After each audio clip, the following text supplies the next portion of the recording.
Praise the lord. మీ అందరికీ నా వందనాలు తెలియజేస్తున్నాను. ఈరోజు సర్వమానవాళికి సమస్త లోకానికి పండుగ రోజు. ఆయన మనల్ని అనాథలుగా విడిచిపెట్టలేదు.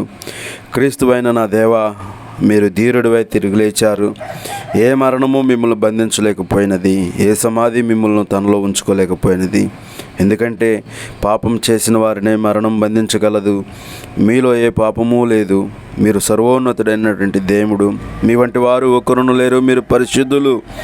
లేఖనములు తెలియపరిచినట్లుగా 1 కొరింథీయులకు రాసినటువంటి పత్రిక 15వ అధ్యాయంలో ఈ విధంగా తెలియపరుస్తున్నారు. విజయమందు మరణము మృంగివేయబడిను అని వ్రాయబడిన వాక్యము నెరవేరును. ఓ మరణమా, నీ విజయం ఎక్కడ?